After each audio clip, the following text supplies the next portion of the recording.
Now, did you turn your thing on, Let or? me try one other thing. I know that you can all hear me back there.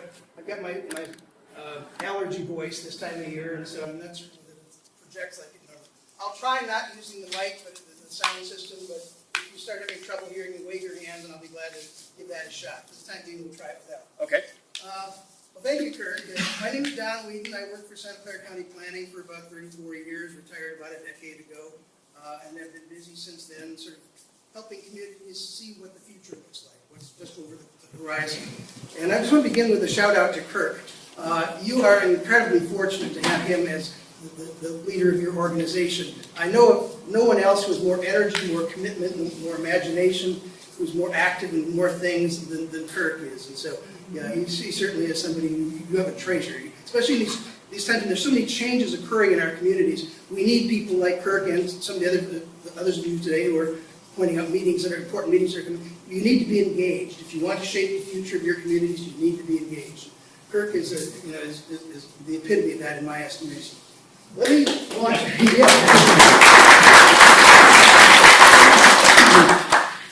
With that, let me launch into my presentation. I'm going to be giving you a sort of preview of how our communities are changing and why they are changing and what we can do about them. And probably the easiest way to do it is just to launch in and start showing the slides rather than to just try to wave my arms in the air, which I often do. First, a couple of brief announcements. I'm not here to tell you how to plan your neighborhood or your city. That would be presumptuous. I mean, you know your community much better than I ever will. So I'm here to give some generic advice. I know most of you live in San Jose, some of you are in Campbell, and some of you in Santa Clara, but I'm not here even to talk about what San Jose should be doing about the future, or Campbell, or Santa Clara. I'm here to talk about what's going on county-wide, because what's going on county-wide is going to impact our local neighborhoods as well. And so the goals of my presentation are as follows. Number one is I want to describe some of the forces that are causing places to change. Secondly, identify some of the major forces that are currently causing Santa Clara County to change. And to talk about how we can make Santa Clara County 3.0, as I refer to it, even better than 2.0. I'll explain what I mean by 2.0 and 3.0 in a minute. I want to begin with a quote that I think emphasizes the need to be engaged and focused on the future, to be proactive. It says when it comes to the future, there are three kinds of people. There are those who make it happen, those who let it happen, and those who wonder what happened. Clearly, in changing times like this, it's much more important to be among those who are making it happen. That's why, as I say, you're so fortunate to have people like Kirk who are leading your organization, helping to shape the future of your community. So I'm going to give you a summary of my presentation. Before I get into the details, I'm going to tell you all the main points up front. Here, I'll distill it down in probably about 10 slides here. The first one is it's nothing all that earth-shaking. Places change over time. Many of you have lived in this valley for more than 10, 15 years, realize that things have changed quite a bit over time. Even those who are relatively new here have probably begun to see changes occurring in your neighborhoods and throughout the community. Places change partly because of things that are going on within the community, sometimes because of things that are happening outside in the larger world at the national level or at the international level. Normally, changes occur in our communities at a fairly slow and gradual rate. It's the sort of thing that you almost don't even notice until you look back in times. Oh my gosh, how did all that stuff happen? When did we expand that airport? When did we do one thing or another? We tend not to notice things in the moment. But there are some times when change occurs much more abruptly and much more dramatically. And that's one of the periods that we're in right now. When those kinds of things happen, they mark what I'm referring to as new eras, or what historians may refer to as eras, different periods of time when conditions suddenly were dramatically different than they were in the era before. And that's what I'll be talking about in just a few moments. And in particular, as a planner, I focus on growth and development, so that's what I'll be speaking about tonight. There are lots of other changes occurring in our world technologically and so on, but that's not the focus. I'm talking about land use, how we plan and develop our cities. We are, by the way I look at things from a planner's perspective, we are in the process of evolving from the suburban community that we've been for the last 50 years roughly to a more hybrid urban and suburban. It's not all going to be single family, low level stuff, as you already can see just by driving around up and down Stevens Street and through almost any other community. So we are entering this new era, and it's an unformed era. It's not clear exactly how everything's going to work out. In fact, I would say that we are, by and large, we aren't prepared for it because we haven't been thought through. We haven't been made aware of all of the challenges and changes that are coming our way that we need to adapt to. Whether Santa Clara County 3.0 will be better or worse than 2.0, I can't say at this point. I think the jury's out. It depends on how organizations like yours get engaged with your local elected officials and the decisions get made about the development of your community.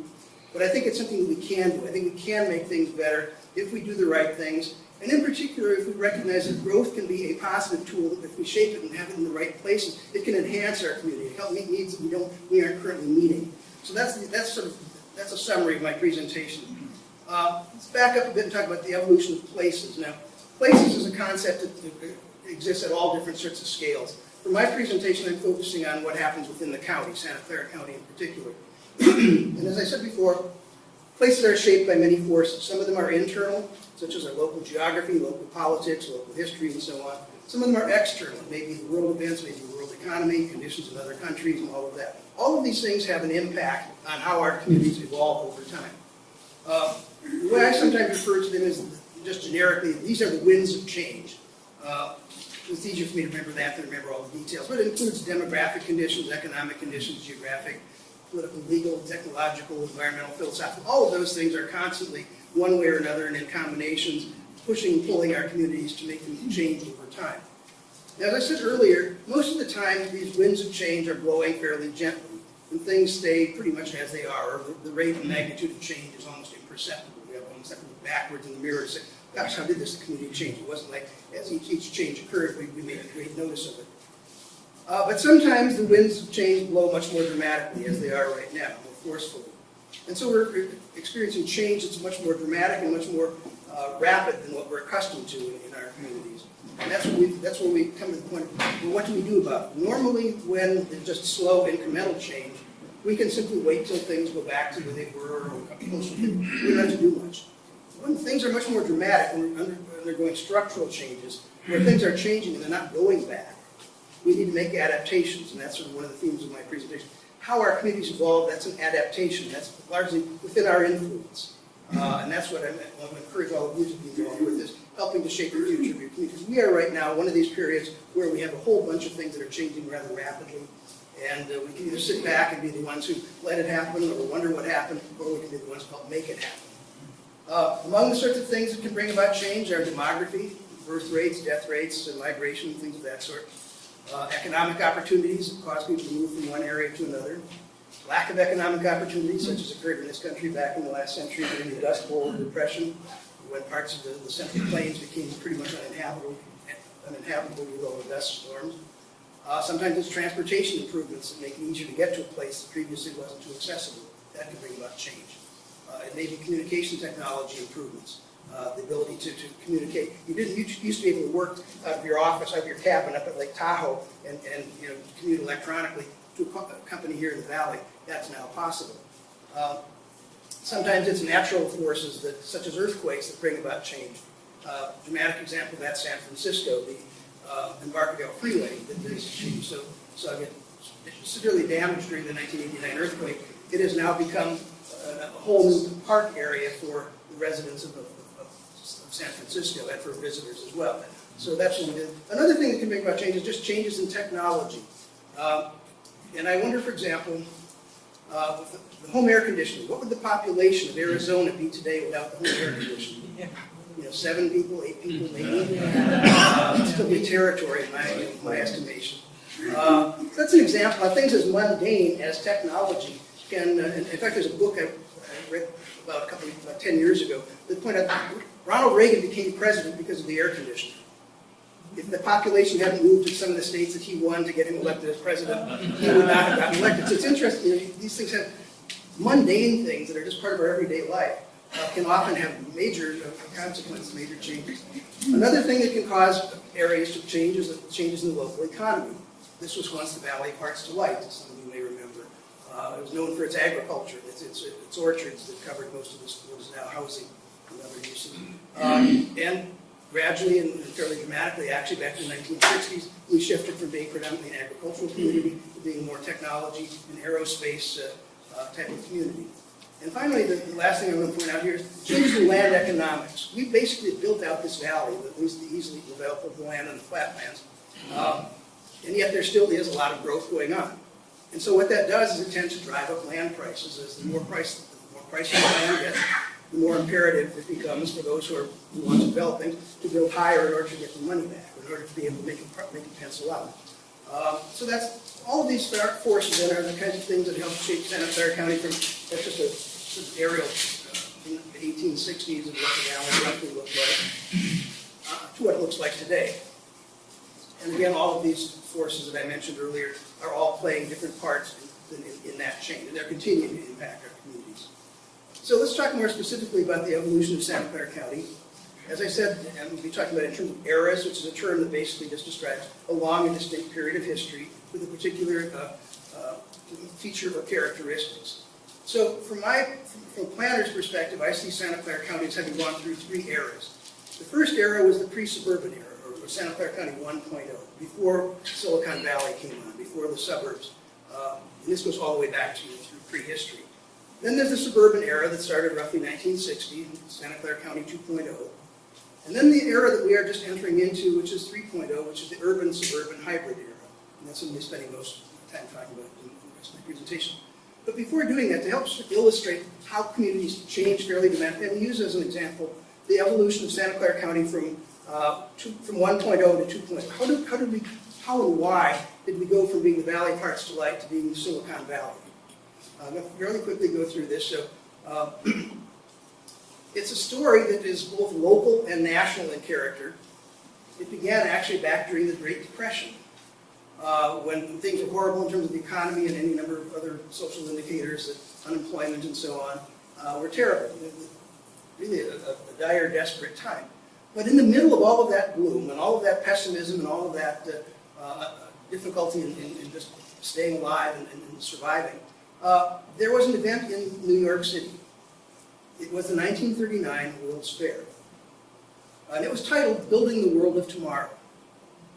And as you can see, it had space-age sorts of icons and so on. But in the middle of this picture, what you see there is not a painting.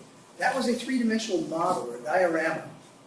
And it was sponsored by General Motors in their World of the Future pavilion. And what it did was show a possibility what America could be if it wanted to become more automobile dependent. They didn't use that terminology, but if we wanted to get out of our cities and want to have a different lifestyle where we could have more freedom of movement and so on. So that was the vision that was, and this didn't exist back then. The suburbs didn't exist. We didn't start really building the suburbs in a large scale until the 1950s or 60s. But anyway, this was sort of the vision that was planted in the heart of the Depression. This was a much better future than what most people were experiencing. So if they'd had the opportunity, probably we'd have started building the suburbs back in the 1930s, early 40s. However, we had two problems. We were still in the middle of the Great Depression. We had a World War going on, both of which kind of kept us from implementing this suburban vision, if you will. So as we were investing in protecting our country, putting our resources into the war effort, we were not reinvesting in keeping our cities built up and keeping our housing stock renovated and so on. But all of that changed after the war. Things changed. We suddenly didn't have all that money that we had to spend on more things. But we had a different set of challenges. What do you do after the war? How do you employ all those returning veterans coming back from overseas? You can't have them still go out and shoot people because that doesn't work too well in the United States after the war. Can't have them build a lot more tanks, and we didn't need a lot more tanks.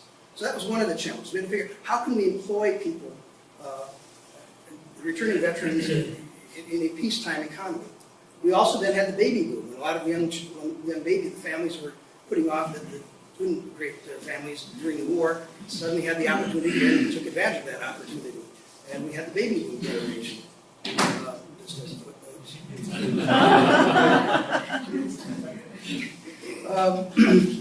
We also, at this time, had a lot of vacant land. We were mostly small towns and mid-sized cities, but we had a lot of farmland surrounding us. There was a lot of land to expand outward onto. Sound familiar? Santa Clara County. It was true though throughout the country. And we also had cheap gasoline. Some of you may remember, I think when I started driving back in the 60s, what was it, 39 cents a gallon, something like that. So All of these things made it possible for us to become more suburban. What really made it possible was the development of the interstate freeway system. Without that, the suburbs would remain just a vision, but if you have to drive up Monterey Highway to get to all of the housing out there, and that's the only way you can commute back and forth, it wouldn't have happened. It was the freeways that made the interstate highway system that made suburbia, our suburban lifestyle, possible. And so that, the suburbs were a reaction to the need for housing, the need for employment, the need for alternatives to our decaying cities. All of those are the forces, the winds of change, if you will, that help bring about the transformation of Santa Clara County and many other parts of the country. In addition, we had many World War II veterans who had been stationed here or passed through the Bay Area or through California on their way to the war, and they got back to Iowa in the middle of winter and thought, now what am I going to do with the rest of my life? We'll stay here in Iowa, or am I going to go back out where those oranges were just there for the picking, right off the tree? So there was this sort of magnet of people wanting to come here, and at the same time, there was the emergence, particularly in Santa Clara County and in Southern California, of the aerospace industry and the beginnings of high technology. And Lockheed and Hewlett-Packard and companies like this that provided employment. So you weren't just moving to California to be unemployed and live under an orange tree. You were coming out here because you actually had a real job. And that's what happened. There also were plenty of developers willing to build new housing, and that also provided the opportunities for employment of GIs back from the war, to be building the homes, to be furnishing the homes, to be doing all the selling the real estate, et cetera, et cetera. And I don't know if you noticed the fine print on this, but this particular subdivision here, Kaiser Homes built somewhere here in Santa Clara, or over nearby. I'm not certain exactly where it is, but if you can tell me afterward, then okay. So Kaiser that built ships and so on during the war, and created the health system, Kaiser healthcare system and all that. Also, for at least a brief time after the war, built homes, and some of them, the others survive to this day. So just to wrap all of this up, again, the theme this year is how did the Valley of Heart's Delight, in a fairly short period of time, evolve into a new era, totally new era, a very different transformation of Silicon Valley. Well, here, back in 1950, the population of our county was under 300,000. And in just 20 years, we went to over 1 million people. That was what brought about that major transformation from Santa Clara County 1.0 to 2.0. It's all of those different forces at work not only here in Santa Clara County, but throughout the United States. And the attractiveness of this area to both live and work. So we went in a very short period of time, just 2 decades, from being something like that to being something like that. So that just to illustrate that this isn't just an abstract concept of going from one era to the next. It's real. It has happened, and we can look into our past to see how it happened and why it happened. The question is, how is it happening now, and what can we draw from this as we think about the future? What lessons can we learn, and how can we shape our future as we go into this new era? So that's what I'm going to move to next. What are the driving forces that are making Santa Clara County change so rapidly as it seems in many communities anyway? First one, obviously, is population growth. The projected population for Santa Clara County, there are 2 different estimates from 2 different agencies. One is state agency, the Department of Finance, and the other one is Association of Bay Area Governments, Each of them has slightly different figures, but let's just average them. And what they are showing that over the next 15 years, not 50, that's 15, not 50, 15 years, Santa Clara County's population is projected to grow by another 300,000 people. Doesn't that blow your mind? Is that something most of you are aware of before coming here tonight? Most people aren't, and that's part of what I say we are not prepared for what is about to happen here. We need to get engaged if we want to keep that from turning this into a total mess of our beautiful valley. Just to put that into context, that's equivalent to adding 2 more cities the size of Sunnyvale in 15 years. And, to make that even more challenging, it's going to be happening primarily here within the North Valley. And the reason for that, and I'll explain what I mean by that in just a moment, the reason why it's largely going to occur within our existing urban communities is limited land supply. We have basically built out the valley. If you look at Santa Clara County here, Palo Alto up in the north, San Jose in the center, Gilroy down in the south. Our choices are we could try and accommodate 300,000 people up in the hills. I don't think we want to do that. The hills matter to us a lot, both as recreation and as scenery and so on. So that's not likely to happen. Plus, you wouldn't be building affordable housing up there anyway. The conditions are not right for South County, unlikely as well. That's where remaining farmlands are and other sorts of development constraints. So what's left is the North Valley, and by that I mean the area from basically from Palo Alto down to San Jose. 300,000 more people, 2 more Sunnyvales, 15 years. Pretty scary. To me it is as a planner, and I tend to sort of be like a doctorate and be somewhat objective and step back and not get emotional about things. But this gets me riled up, it gets me concerned. And that's going to bring change. Another way of looking at it, this is our current population of each of those 8 squares representing 20,000 people. This is what the growth looks like, 300,000 more people. Either there's a lot or a little depending on your perspective. But the thing is, it's not going to be out at the edge like that. It's going to be more like this, within our existing communities, a bit here, a bit there. That's the future we need to think of. Each of those new developments is not going to be more single-family tract homes. It's going to be something denser and something higher in all likelihood. So that's where we're getting to where we need to be thinking about. We are becoming no longer a predominantly suburban community, although we always will be. When we fly over, you'll still largely see suburban subdivision for the next 50 years or more. Can I ask you a question? Yeah, sure. When you say 300,000 people, is that like, are you talking families? Are you talking individuals? Add them all up, whatever. Some of them will be individuals, some will be families, it's a bit of everything. 300,000 bodies. Bodies, yes, there you go. Yeah. Well, Well, I mean, humans. I I'm sorry? no, I'm just surprised it's only 300,000. Oh, okay, well. Considering what's happening around here. Yeah, Anyhow, yeah. okay, go ahead. Indeed, all right. So, and please feel free if there are burning questions, you jump in. I'd be glad to answer. So the first thing that is driving is population growth. The second thing is lack of land, so that population growth is going to be occurring in the existing area. The third thing is one of the driving forces that's bringing about population growth. It's some of it's people within the community having children and that sort of thing. But to a large extent, it's because we have a very healthy economy. And we're fortunate for that. We'd rather be us or Detroit, or other places like that. So sometimes we woe is us, we've got all this horrible growth to deal with. Well, consider what it's like to deal without any growth, what your community would be like, what choices you have. So at any rate, our local economy has both provided income to our local households, revenues to our local governments, provide the services and facilities that we want. So it's a mixed blessing. It's not something we can just write off and say, well, we want it to go away. And the thing is that jobs are people magnets. We have companies throughout the valley. Apple, it seems like every other week they're announcing a new campus somewhere. Well, guess what? That's going to be new employees. Well, that's going to be drawing people who want to work in those companies. That's really natural for people who want to move to where they can find good paying jobs. So that's going to be, the jobs are largely the magnet that's drawing a lot of people, particularly from other areas, other parts of the state, or other parts of the country, and parts of the world even. The fourth factor that's going to be shaping our communities, and this one will be going on, even forget the growth for a moment. If this next one were the only thing happening to us, we would have to be thinking about major changes in our communities anyway. And that is the aging of the baby boom generation. Some of whom may be in the room tonight, some of whom may be approaching that point where you're going to be. And I'm going to come at this in a very indirect way. I'm starting by looking at world population growth. Again, my time horizon is not often the 50 years out where we can all say, well, I'll be gone by then. 15 years. Most of us are probably going to still be here. This is not a future we can ignore. World population over the next 15 years is projected to increase by about 1.4 billion people, on top of the 7 billion people we have now. 1.4 billion more people, mouths to feed and other sorts of things.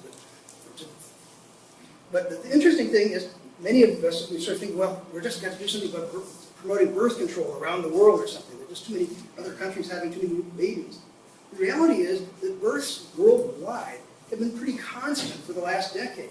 It's not like they're on an uncontrolled train or rocket taking off. It has been fairly steady. The number of the number of infants born on this planet has been about the same every year for the last 2 decades. And it's projected that it's likely to stay there for the last decade, and it's likely to remain the same for the next decade.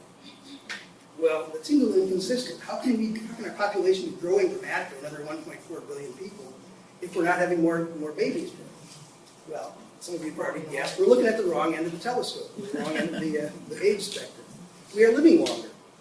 You know, population growth is, particularly on the planet, it's 2 things. It's births and it's deaths. And the births aren't going up, but the deaths are occurring we're subtracting at a slower rate, which I think is a pretty damn good thing from my perspective. So it's not one of these things, gosh, we're going to do something about that. What? Okay.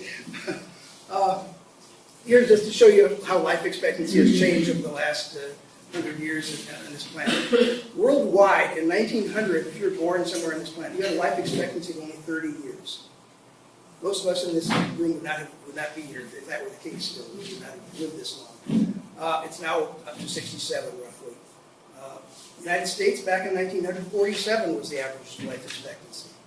It's now up to something like 77. So that's one of the things that's going to be reshaping our communities a lot, is we're going to have a lot more older people living longer, and that has great implications, as I'll talk about in a moment, for land use and the way we plan our cities. But just dealing with the data for just a moment longer. Between 2000 and 2012 in the United States, we added, for every young person we added under 18, we added 4 seniors. That's just the beginning of the trend as the boomers are getting into their senior years. California, over the next 15 years, again, 1-5, is projected to add 5 million more people. Roughly 5 more San Jose's in the next 15 years in California, the equivalent of that population. But it's not going to be evenly distributed among all age categories. And this is what the California Department of Finance projections show. That it's not going to be even, it's going to be like this. That in fact, roughly 2/3 of California's population growth over the next 15 years is going to occur in the over 65 category. Because we've got an awful lot of boomers who are between 50 and 64 right now, add 15 years to their lives, and they will be 65 plus. And that is a challenge. So I once said, well, we ought to be thinking about go to Florida to get a sense of what Santa Clara County is going to be like. Go to some retirement communities in Florida or something. No, go to Arizona because there's going to be more old people, but it's going to be hotter. So, Arizona may be more the prototype of where we're headed in that regard. Here in Santa Clara County, so California's population over the next 15 years, for every young person we add, 9 seniors. That's something we have not begun to think about in terms of what are the implications for housing, transportation, parks and recreation, community services, pedestrian safety, all the implications that an older population has for a community. Santa Clara County, this is what our projected growth looks like. It somewhat mirrors California as a whole, except it's actually projected to have fewer young people than we have today in 15 years. Again, about 2/3. What that looks like is right now 1 out of 8 of us is over 65. In 15 years, it'd be up to 1 out of 5. And if you take out the young people, just below the seniors, 1 out of 4 adults in Santa Clara County in just 15 years will be over 65. We have never had a population that old, or that large percentage of our population that old in our county's history, certainly, nor in our country's history. And these are not weird anomalies that apply just to California, to Santa Clara County. This is true pretty much for the rest of the country. Obviously, there'll be differences from one area to another, but overall, as a whole, the baby boom generation mattered. They are now getting to their senior year. They aren't having as many kids as they once did. And so we are not having as many babies produced by the baby boom generation at this point in their lives. So why does it matter? So what? We're getting older, yeah, that happens. Well, from a planner's perspective, it matters for a variety of reasons. One of them is we built this valley. We went from Santa Clara County 1.0 to 2.0 and created a suburban lifestyle, which has been a great boon to all of us, I think, in one way or another over the years. So I'm not here to trash suburbia. I'm just trying to say what worked once and what worked for us at one point in our society's history may not be working as we look toward the future. So we need to think about what if anything, we need to change. But one of the assumptions when we built our suburbs was that we'd all be able to drive forever.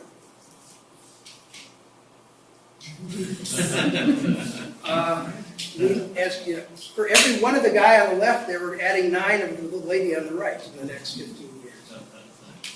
So the assumption that we built a land use pattern based on the assumption that everyone would be able to drive forever, that's got some flaws in it. That's got some things we need to rethink. What are the implications of what could or should we do about that?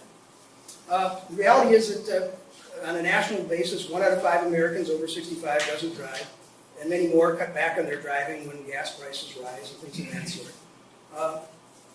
And another statistic that shocked me when I saw it a couple of years ago, if you reach age 70 roughly in this country, if you're a woman, you have a life expectancy of another 21 years. Congratulations.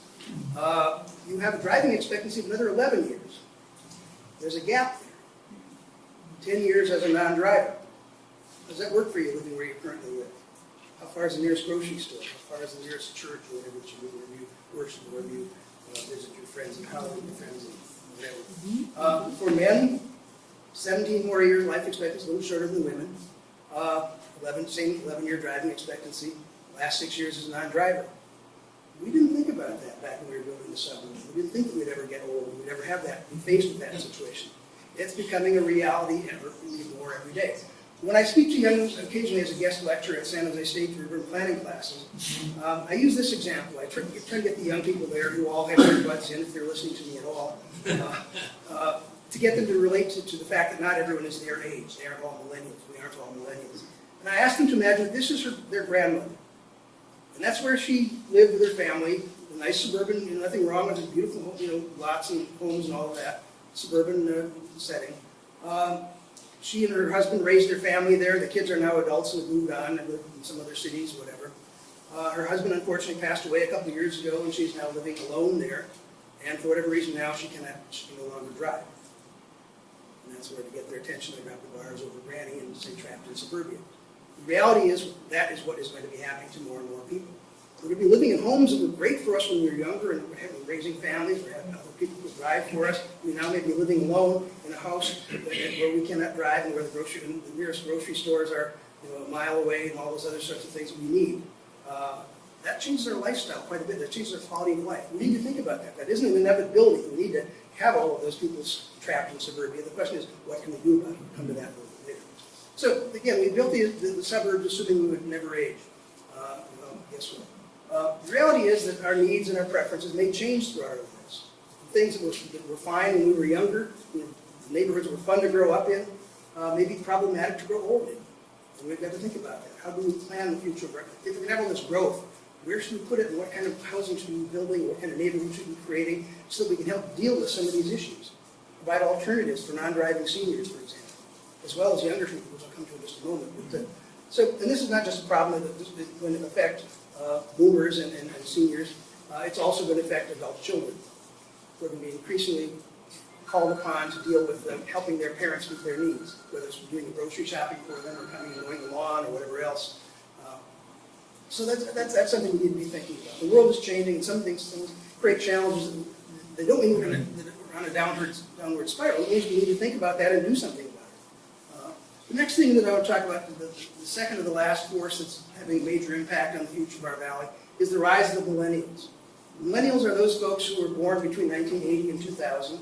So currently that would put them in their teens, 20s, and early 30s.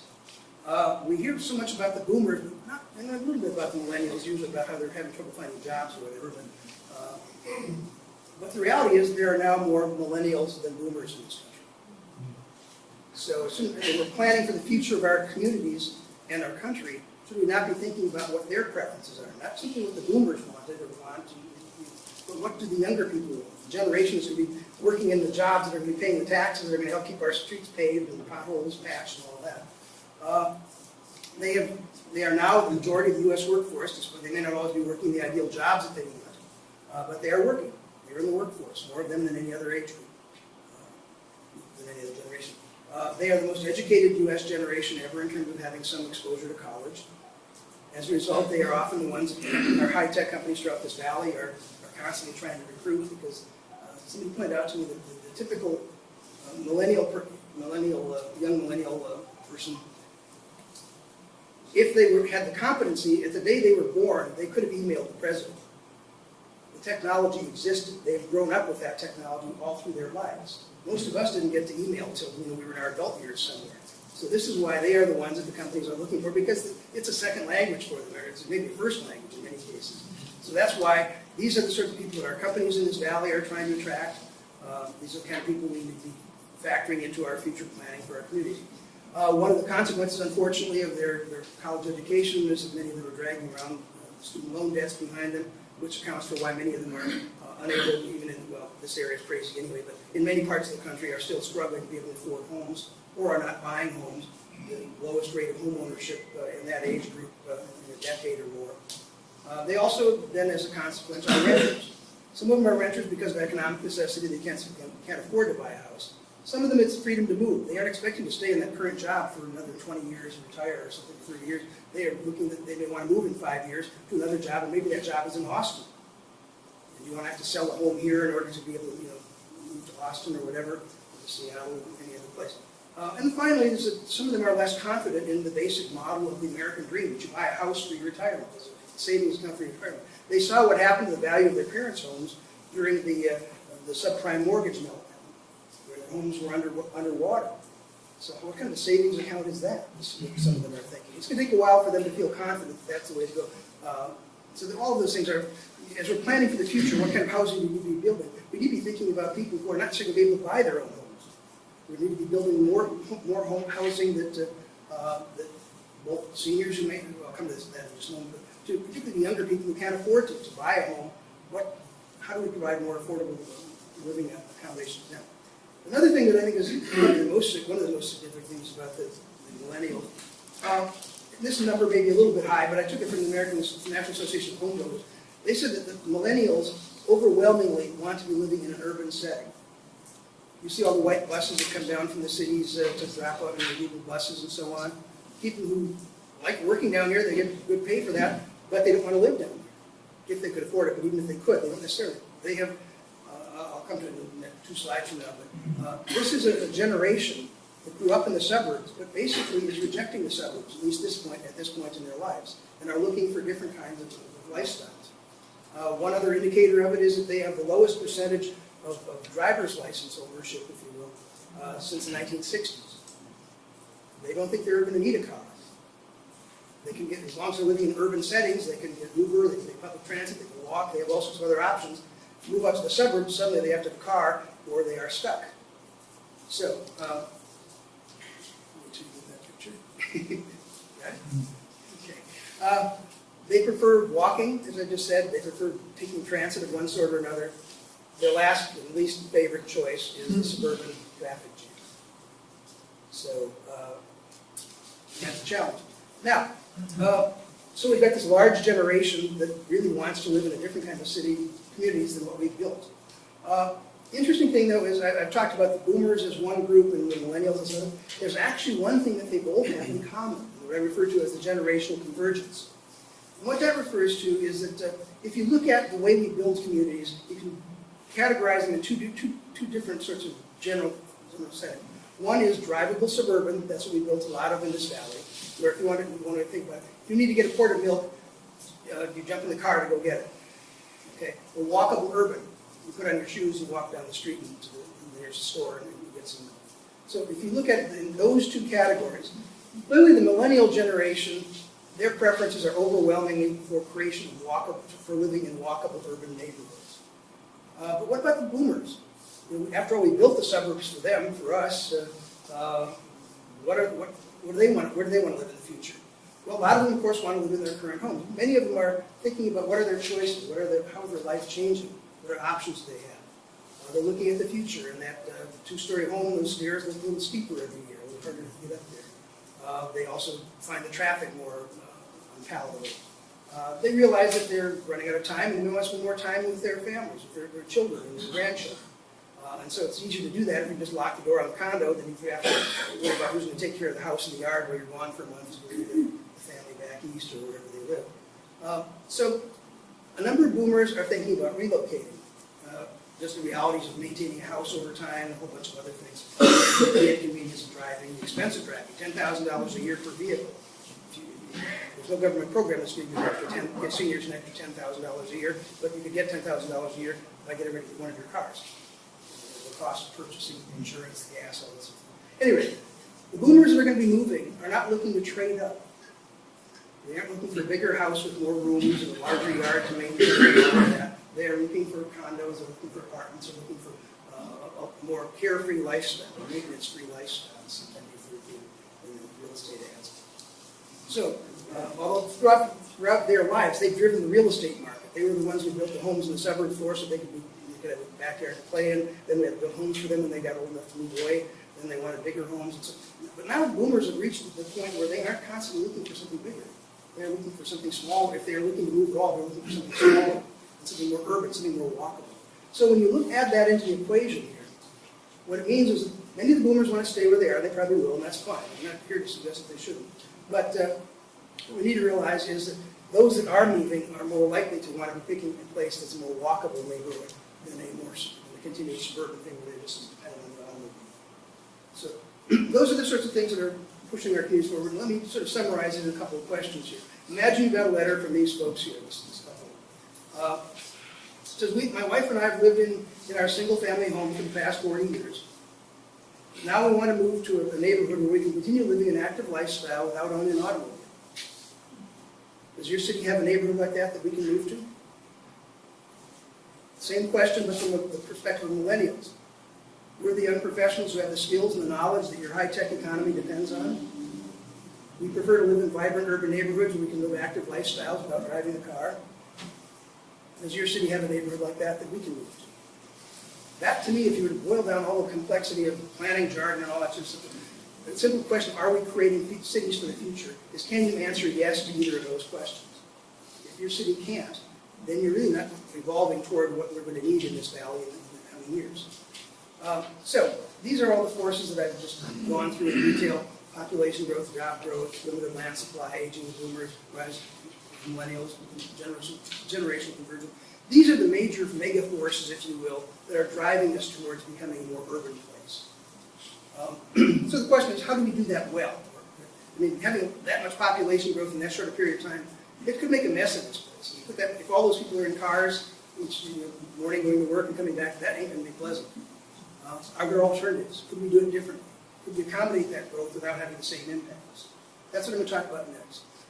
In my prescriptions, I break them into two general categories. Let me just quick questions before I move to the solution part. Yes, sir. So I have children in that.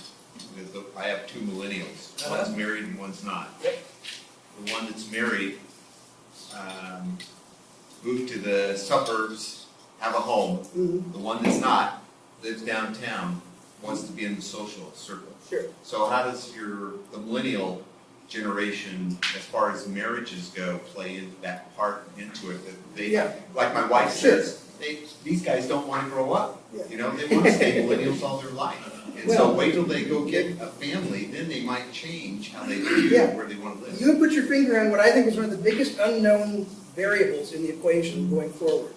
And that's unknown because you can make the case that when they have kids, they'll move back out to the suburbs and so on. Contrary to that are a couple of facts. One of which is that they are marrying later, they're having kids later, whether they get married or not. So they may end up living in the city having one kid. Living in the city with one kid is a lot more feasible than having two or three. If you're going to have a large family, you're probably going to move out to the suburbs, both for economic reasons, lifestyle, and so on.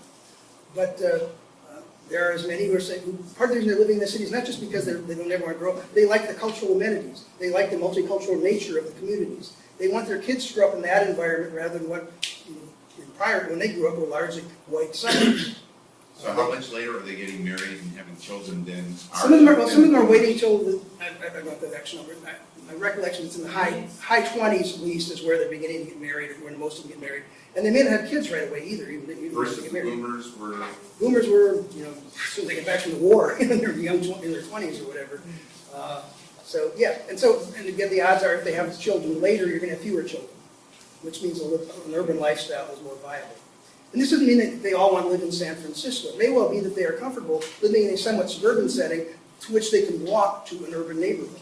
So again, this is not an either-or thing. I'll talk about that in a moment. What we need to be thinking, but I'll just give you a sort of preview. What we need to be thinking about, how can we create in the right places, well-planned, urban sorts of neighborhoods for both seniors and millennials and anyone else who wants to live there without having to drive a car, own a car, and all that. At the same time, we preserve the suburban quality of the rest of our community. That's, to me, is the challenge. And we can either get that right or we can screw it up. That's, to me, is one of the big unknowns. Yes, sir? So I have two questions that are related. So the assumption that you had was that people are, or I should say assumption, you showed that the population is aging, right? So there's a replacement of, fewer young people are moving in, older people are here. What's the assumption on, I guess my experience has been that people move out when they can fund their retirement by moving to a different area, and that makes space for younger people to come here. And you showed that clearly there are more millennials than baby boomers, right? So, kind of what are the assumptions that show that? Why are the millennials taking over the homes of the boomers, in a sense? Right. So how do we? Why isn't it that people are moving out, or why don't we predict that people are going to move out and be replaced by millennials at a at a different rate Two than what or you three should. reasons. I mean, it's a complex situation, so I'm giving you a very simplistic answer. For every 100 people, you can get 100 different answers. But in general, I think there are things like that. I can recall, 20 years ago, everyone think, well, when we retire, we're going to move to the Sierra foothills. And then a lot of people did that and realized how far it was to the nearest hospital. Or what it's like to drive through the snow in the wintertime when you barely could manage to drive through the rain and down in the valley there. So that's the idea of going somewhere else is not quite as appealing. For many of them, they also don't want to move off to the Sun City because they don't want to live in a age-specific community. They want to live in a normal community, a more average sort of community where there are young people and children and so on. Where they don't have to wait until the grandkids come twice a year to visit them to see young people. It's not the lifestyle they want to spend their time here. The other thing is that many of them, our current laws tend to lock them in their current homes. They might be willing to move, but then the reassessment that occurs or the capital gains tax or whatever that impacts them takes a big hit. Now, I'm getting off into a fairly complex area, but that's one of the other things is the way our current tax laws are written, it tends to lock you into your single-family home if you wanted to move to a condo. You can look that up. There are lots of articles. A couple more quick questions. That'd be another convergence between millennials and the boomers is that, well, what's desirable is single-story, single-family residences. The boomers are getting too old, they're going to be multiple-story houses and millennials can't really afford any experience. And that's where, Single-story houses. yeah, I think there's several things. We could go. I've got lots of tangents I can get off on that. One of them is, I think, one of the things I've been wondering as a planner since I first got here, back in the 1970s, and I was living in a first-story apartment in the middle of overlooking the parking lot, first floor, 3-story building. One day I discovered that there were 3 stories and there was a roof. And I went up there because I heard the Blue Angels going overhead for an air show. And I thought, damn, the view up here is really cool. There are mountains out there. I can see the bay. And that's one of the things you learn is that if you feel, and I've been wondering, when would the development community in this valley catch on? You can sell the amenities of seeing what it's like to live in the Bay Area out your window. Most of us down on the floor, we can see trees or maybe see our neighbor's fence or something. We don't see the beauty of this area. We don't see the clouds coming in, the sunset. I used to look, so what I did is I got an apartment up on the 3rd floor with an unobstructed view from Portola Valley to I could watch the moon, the sun go down, the moon go down, lightning storms occasionally. That's a lifestyle that is worth living, even if you're living in a small apartment. In fact, it makes it even more enjoyable in some respects. So, I didn't quite get at your question, but No, it's true, but I just think I'm lucky because I can see the east foothills, I can see Saratoga Gap and Scales Gap, and I can see my west area. Your house for sale? My house. You are lucky to get something that's What do you want for your 6, 7 house? stories and not being built 5 feet away. So would you, okay, sorry. Two more questions, and I'll get on. I promise I'll stay afterwards as long as we need to. But then, so would you say that developments like Santana Row and the intense corridor of the development that's planned for Winchester with surrounding one-story ranch-style homes sort of is the ideal because it meets the millennials and the suburban? we face a challenge in that we are not working with a clean slate. If we were working with a clean slate, we could create urban neighborhoods, suburban neighborhoods, and then do something in between as a transition zone. The reality is it's all built out land, and so when you're building the density, often there will be a single-family residential neighborhood nearby. What I'd say about Santana Row, and I've been saying this to planning students for years, I think it was a good first draft of the future. It's too damn expensive for most of us, but all rare things are more expensive. It's part of the reason this area is so expensive, because it's attractive for a place for people to come. But something where you've got the option where, I have a friend who has a single-family home just south of Santana Row. They walk to Santana Row for dinner sometimes. The proximity to urban, they have the amenities of that without having to live there. So, there's pluses and minuses to any of these alternatives. One last question, and then I still got a bunch of slides through it, just sorry. There seems to be a lot of talk about walkability, as you're talking about our population aging, and not a whole lot of focus, there's a lot of focus on density, walkability, no cars, that sort of thing. But when you actually get inside these new units, they're not built for our aging. I recently relocated my mother, and they have steps to get in, they're vertical living, they're 2-3 stories. They have washers and dryers, they're not full size, they're stackable. My mother's very short, standing on a stool was problematic. So So there's a lot of concentration. So Don, Yeah. do you see the planners getting inside these units and really make them livable for people that are physically I think challenged two or of that are aging? 2 or 3 quick, that's an excellent question, and a complex one, it's got a lot of different dimensions. Part of it is the market will eventually take care of that. If a developer's building, if you had your choice to put your mother in a house in a situation where none of those conditions existed, it was all convenient for her to get to, versus the one where she has to go up the stairs and reach something she can't reach, you're gonna go for that one. So the market will sort some of that out. Some of it may come through regulation, some of it's through planning. What do we allow? When somebody comes, the developer shows us a new development, and we saw these stairs going up the front door, we might want to say, well, how are seniors gonna get up there? How are people with ADA issues gonna get up there? So we can push back against, we don't have to accept what the developers propose. But if they're doing what we want them to do, we have to help them. So I'm not here to push back against development. I'm here to push back against development. There's a concept called universal design that applies to this. It's been around for decades. Door handles. The reason we have a door handle like this over here is because if you have arthritis, you can still make the damn door open up. It's not something where you have to grab something. There are a number of things like that where we can put things at the right level for people. Excuse me, I'm going to, sorry, I promise I'll answer whatever other question you have, but I've got a bunch of, I'm trying to go through the rest of this very quickly so we have more time. Okay, so we're not talking about attitudes. There's something, before we do things, it's always important, what attitudes we have as we enter. If we do it because, eat your vegetables, no, I don't want to do that, we're not going to be very enthusiastic or very creative or put enough energy into to do things. So first thing you've got to realize is that change is coming whether we like it or not. Big changes are coming whether we like it or not. We have to deal with that. We can either let it happen, we can wonder what happened, or we can make it happen in the right ways, in the right places. We need to be optimistic. The fact that things change doesn't mean it's a loss. It may be a loss from what we were accustomed to, but doesn't mean it's worse. If you ask yourself, what does our community not now have that we could have if we built it into the future community, now we're getting something. So we need to be thinking beyond just the status quo and what we've been accustomed to. How would we go about dealing with that problem with non-driving seniors within our community? If we're going to be growing and adding more housing units, where should we put them? Can we create them in an urban neighborhood where they can walk to things, or are we going to try and just put them all in senior homes where they, because not all seniors are going to live in senior housing. Even if you build it as, and that's one of the other things we talk about, housing for seniors, it's not just senior housing, it's not just seniors only housing. All right, so we've got to be, the other thing is, part of this is, we've been suburban for so long, we don't necessarily know what the alternatives are. We've got to stretch our civic imagination to begin to think, well, if we have to have higher densities in some places, what are the right places? We need to recognize some places, some communities say, well, what can we do? We're a built-out community, we can't change. Well, San Francisco was built out in the 1800s.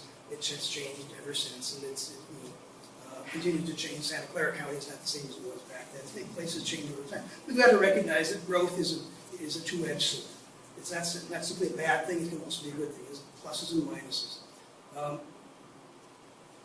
On the positive side, it brings economic prosperity. Would you rather now be living on the money you've made, perhaps related to the high-tech industry, or would you rather be picking cruise? Those were our choices. That's what we were, where are we now? But it also, obviously, growth brings challenges. It brings unwanted changes. I'm really sad that I'm about to lose another bookstore that can't afford the rents that I'm in my favorite bookstores in downtown Mountain View, and a few other things, restaurants that what am I going to do about Harry's? Damn it, I miss Harry's. Harry's Hawkbrow's going. That's why I'm going for dinner tonight. I hope they're still open. But it also provides the resources to bring about the changes we want. If we want to have some new additional urban parks, it may well be that we need to get the new development to help fund them. Either they have to raise our taxes, which would you rather do, have them pay for it, or would you rather raise your tax? More traffic. But it also creates the opportunity for us to create walkable transit-friendly neighborhoods through new development we plan wisely. More people, sure, but also we need to recognize that as the boomers retire, what happens to their jobs? Who will fill those jobs? And where will those younger workers live? And what happens if those jobs go away? We saw a little bit what happened a few years ago when those jobs started going away and the economy went down. We've got to recognize that our well-being is dependent on the well-being of the younger generation of workers. So in some communities I hear, oh, we've got to stop growth because it has all those negative impacts. Well, okay, but realize that it also may cut off positive impacts, and you may have new problems. If you shut down the building department in your city for the next 10 years, what would your city be like 10 years from now? If it's if you didn't get out any more building permits, nothing can change. You can't, you're stuck with your house the way it is, you're stuck with the commercial property the way it is, can't do anything with it for the next 10 years. Let's try the experiment of stopping the world for a decade. What really happens? Will it be a better place? Will it be the same place? I don't think we ever think about the consequences. It's easy to say we're going to stop growth. Well, think that through the next couple of steps. We need to overcome our fear of density. Density in the suburbs is a scary thing. It's what's coming to take down our suburban strip malls and all the things we love so much. You need to recognize that, take a more neutral perspective. Density is a tool, a city building tool, like many other things. It's like all tools that used wisely or unwisely. The challenge is for us to learn how to use it wisely.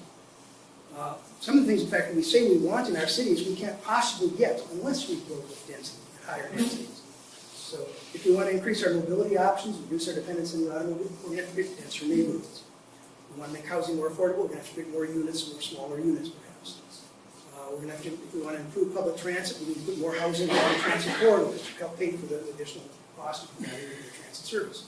We want more lifestyle options where we don't have to drive everywhere, we can walk to different things. We're going to have to build density, urban neighborhoods, provide that possible that density. Protect our environment, density, maintain the health of our economy, density. So density is kind of a Swiss Army knife, but it's critical, and this is the asterisk here is critical. We need to plan it and locate it wisely. It's not just density anywhere, it's not density liberals, it's density well planned, well thought out in the right places. All right, so that's sort of the attitude part. Let's talk about the actions here for just a few moments. The first thing we need to do is be proactive in guiding change. Again, back to my first slide there of letting it happen, making it happen, or wondering what happened. We need to be the ones who make it happen. But we need to recognize we've got basically four kinds of choices. Our choices for dealing with it. We can accept it, let it happen where and when it wants to. We can try and resist it, keep it from happening at all. We can mitigate it and say, okay, you can develop there, but not nearly as much as you want to. We can cut it back. Or we can guide it and say, well, if you're going to build, we'd like you to build here because this is where we envision a great new downtown, a great new urban center that we can walk to and provides all sorts of amenities, not just for people living there, but for people in the surrounding neighborhood, and even throughout the city. We want to take advantage of that on occasion. So these are the choices: accept, resist, mitigate, guide. And depending on the circumstances, they're all equally legitimate. None of them are, I'm not saying don't accept everything, don't resist everything, don't mitigate everything. But to me, as a planner, the most important ones are the ones we guide. We decide where we want the growth to occur. Yeah? My question in regards to this stage is how proactive and aggressive are the planners taking strategies as a fresh entrepreneur in this whole situation and bringing effective surveys between millennials and boomers asking similar questions to find out what they really are projecting and thinking and putting all that information into a huge analytical base and really making some wise choices. I know for myself, growing up here, and I'm 60s, my daughter, like almost all her friends that grew up here, pretty comfortably through the internet hit and started graduating in 2007. At first time knit group of people, very few live here. They don't even want to visit here. Yep. There's no culture. It's all just work on, it's changed from agricultural to car assembly line to kind of mediocre electronics assembly line to now high-end assembly line. And the people that got the brains for that, like some of our children, including my own, aren't being stimulated here with art. So they're in New York and LA and all the places where they just already have learned because it's already set up. Yeah, back to your first point about having a database and surveying of it. That's an interesting idea, and at the same time, I think there's one weakness. Is many of the people who might want to live here are not don't live here now. It's like, just like the people who could, the ones who are commuting from Tracy who would love to live here, they don't have any voice, or they don't have the time to participate in our city council decisions and so on. One of the challenges we have to recognize in our planning decisions, we have to take a variety of people's concerns into account, and not just necessarily the neighbors, the people who live in our city now, but who should live here.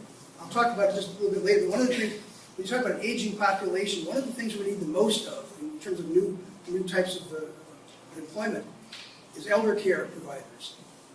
An older population, we need a lot more health care workers and a lot more elder care providers and so on.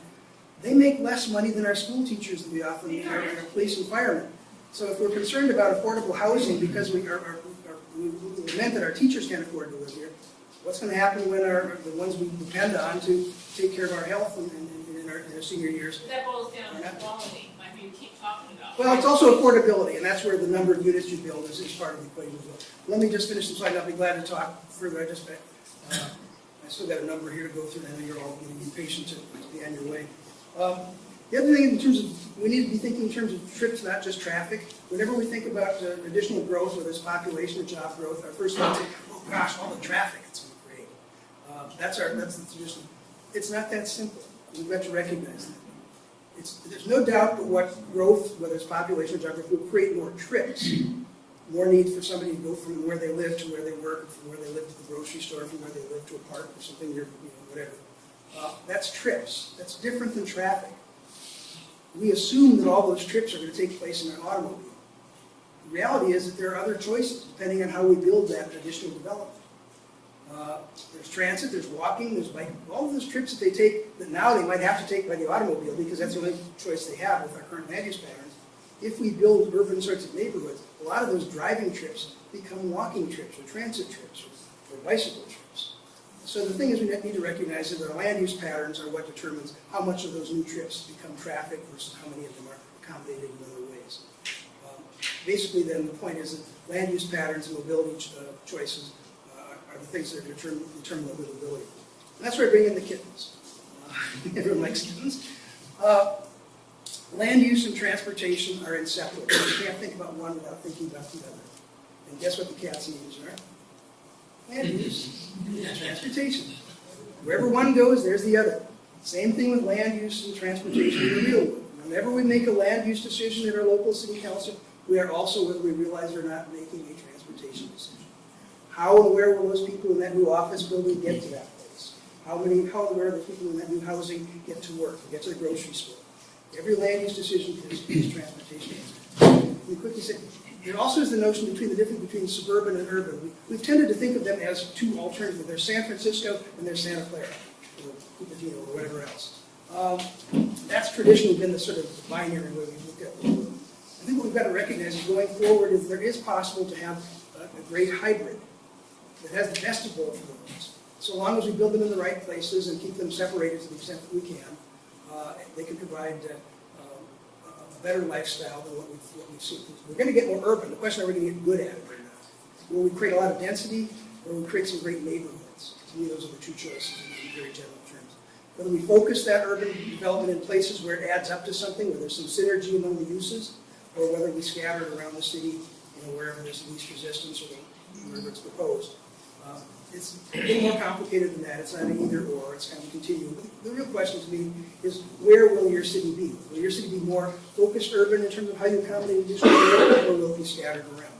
Will it all be automobile dependent, or much more of it be able to transit and everything? A couple other quick things here, just as we get close to wrapping up. We are at a transition point, going from becoming predominantly and almost exclusively suburban communities, becoming somewhat more urban. We need to make that transition wisely. We need to make it well for ourselves, our own benefit and for future generations. We need to create urban neighborhoods that are vibrant places you would want to take your friends from out of town, your family from out of town. You would want to go yourself on a warm summer night or whatever. We haven't done a lot of that. Actually, it's interesting that among the places that do that most successfully have been places like Santana Row. It's a people magnet. People are drawn from all over the valley. So anyway, I'm not saying that's the prototype for everything, but I'm saying that there's something there that people want and like. We shouldn't. My mantra, my sort of template for what we need to be creating livable, green, urban neighborhoods. And all three of those attributes are important. These are the building blocks. Livable, green, urban neighborhoods are the building blocks for sustainable cities that benefit everyone in the community. I'm not going to go through all these things. Livability has a variety of things: convenience, safety, green needs to be energy efficient, and so on. Urban needs to be higher density, mixed use, transit oriented, walkable, and all those things. This is not some exotic idea, something that we haven't thought of, or something we need Buck Rogers comic books or something for. It's actually an American tradition. It's the way we used to build our cities before we started building the suburbs. Transit oriented development there, housing above stores and so on. How is that all that different from the Santana Row sort of scale and design are obviously different, but the basic concept is the same. So this is not something exotic where we have to look to Europe for models. We can get to our own country 100 years ago. We just need to update the model and plan for complete neighborhoods. All right, final thoughts, the words you've been waiting for. First thing I'd recommend in closing is we need to get more comfortable with urban. It's something we need to be able to talk about. It needs to be something we can talk about without getting emotional, without turning it into a political rally or whatever, those emotions. Two scariest words in suburbia: density and urban. Make it scary. Urban density. Whoa! It's horrifying. We've got to overcome that. And I'd like your help to just as an experiment. Please help me with this experiment to see if we can do that. All right, so this is sort of like a sing-along. Instead of singing, just say the words. We're going to say density 3 times together, okay? Density, density, density. All right, and the same thing with urban. Urban, urban, urban. All right, look to your left. I forget which one it is. Look to your right. Everyone okay? You have just helped prove that talking about density and urban is not fatal. We can do it. We can do it. All right, yeah, we're on our way. In fact, if we don't learn how to talk about those things in a civil way, we are not going to create the kind of neighborhoods that we need to meet our future needs. We need to act with a sense of urgency. I've been talking about what the world will be like in 15 years. It's not as though it's going to stay the same until you're 14, and then 15, all the seniors are going to show up, or all those 300,000 people will suddenly be here, get off the bus all at one time. We are evolving very rapidly toward that, so we can't afford to say, well, we'll come up with a plan for this in 5 years or 10 years from now. No, the time to be doing the planning and decision-making is now. Finally, we need to be harnessing the forces that bring about change. We are fortunate, as I said earlier, this is a unique place compared to most any place else in the country and many other parts of the world. We have resources at our disposal. We have energy at our disposal that we can use to create great places. Again, I draw the distinction with a place like Detroit. You may have great visions for it, but you don't have the resources. We have the resources. We've got to learn to use them wisely. So, we have growth. We have the demographic change, the aging of our population, the attractiveness of this area, at least for the workforce and millennials. We have economic investment. We have builders willing to build things, both for jobs and for housing. What we don't have yet, what we need to add is the civic imagination. How can we use those things and make something better, make Santa Clara County 3.0 better than 2.0? We need the political will. How do we overcome the voices that just don't want to see anything change? And if that happens, what will our future be like? What will our future be like if we listen to those voices and say no to everything? Go back to my model, shut down the building permit off for 10 years and ask ourselves how that'll be. If we do all of these things, we, more than any other place in this country, have the ability to capture lightning in a bottle. We can do wonderful things. We have the resources. We just have to be willing. And that requires participation by all of you and other neighborhood associations like you throughout the country, as well as the business community, development community. We need to be thinking that we are not just doing this for ourselves. When we ask ourselves, well, we don't like that development, well, how will that work for future generations? Might that be something that they will need and want, but we aren't building for them because we're only thinking about ourselves? Who are we planning for? Who matters to us? Who are we as a people? Final message that is, and this is a little cryptical, making your biography worthy of respect. It comes from a quotation that I really like. Lewis Mumford, a sociologist, once said, each generation writes its own biography of the cities it creates. And so I just want to wish you all good luck in writing your biographies.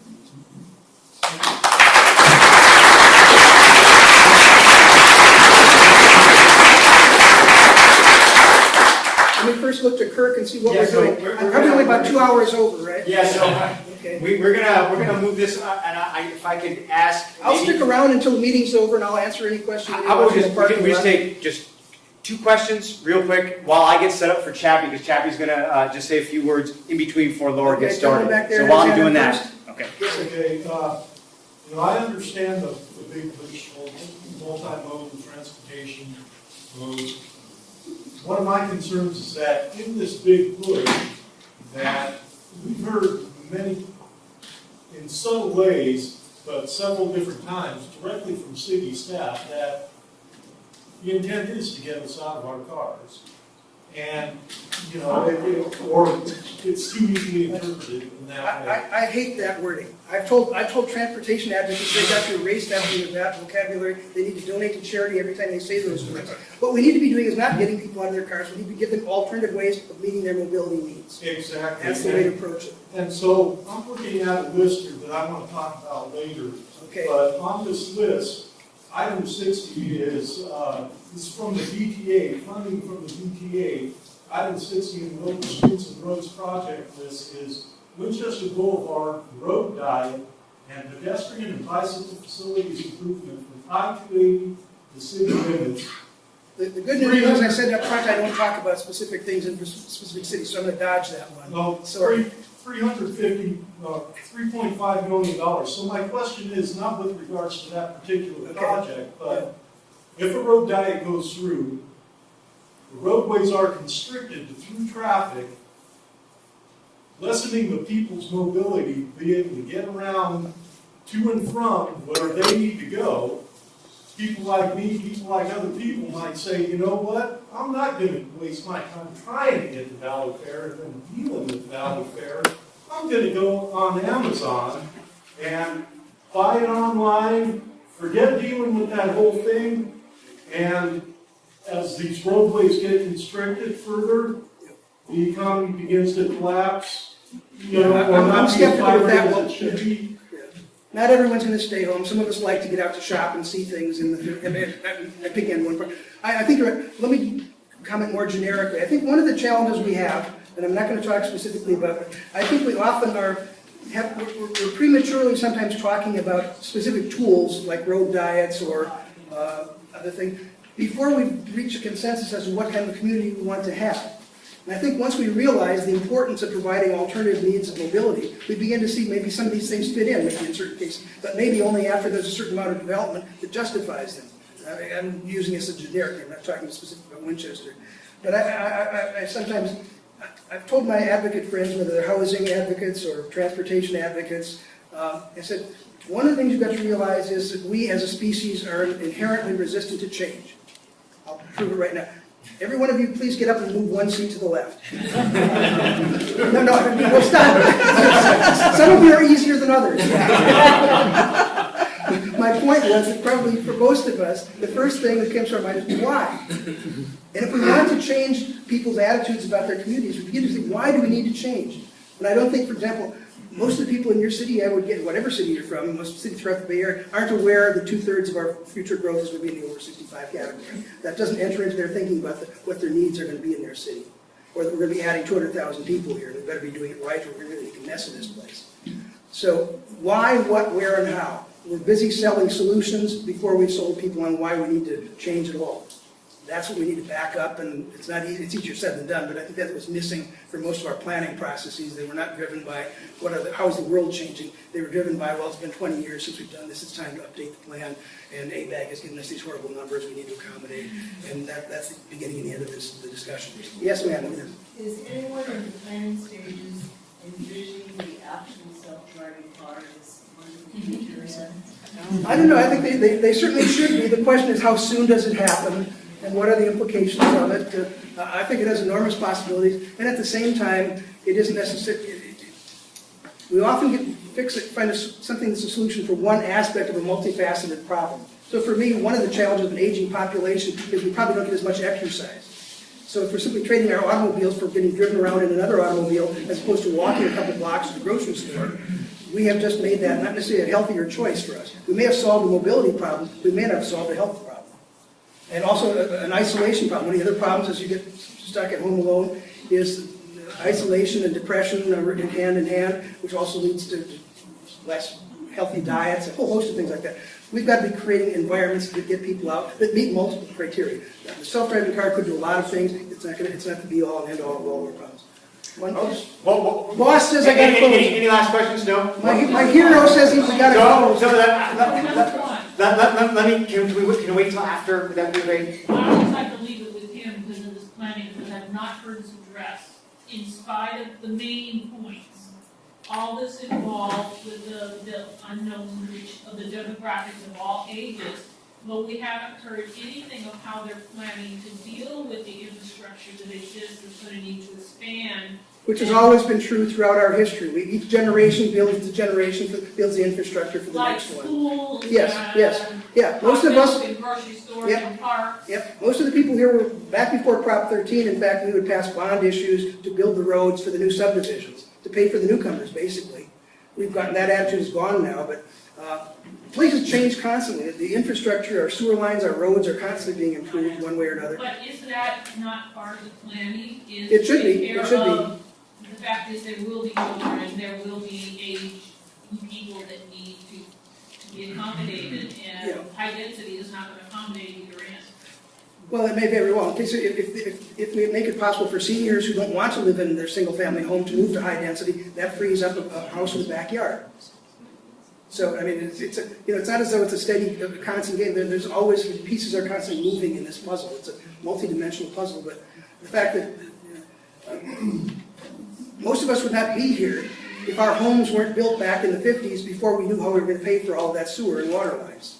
And that's just the way communities are. They grow over time, and we find ways of doing it. Palo Alto sold off a bunch of schools years ago, and thank you. Thank you, Don.